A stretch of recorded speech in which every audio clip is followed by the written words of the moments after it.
की हा ध्वज मी दिलेला नाही, हा ध्वज या ठिकाणी फुल नाही तर फुलाची पाकळी म्हणून एक सेवा म्हणून कर्जत जामखेडच्या प्रत्येक नागरिकाने,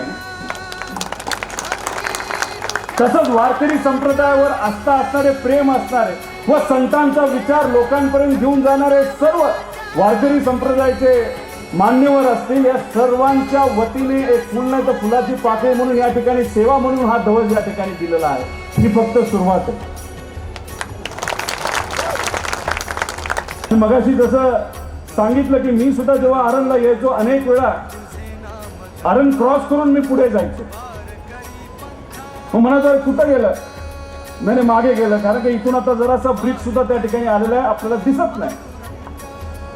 मग सहजपणे आम्ही चर्चा करत होतो की कर्जत आणि जामखेडमध्ये खर्डा या ठिकाणी जगातला सर्वात उंच भगवा स्वराज्य ध्वज त्या ठिकाणी आम्ही सर्वांनी मिळून उभा केलेला आहे आणि अभिमानाने त्या ठिकाणी तो फडकत आहे. तर मग आपल्याला या ठिकाणी एक वारकरी ध्वज त्या ठिकाणी देता आला तर त्याच्यामुळे त्या ध्वजाकडे बघून लोकांना कळेल की आरण हे त्या ठिकाणी आलेलं आहे.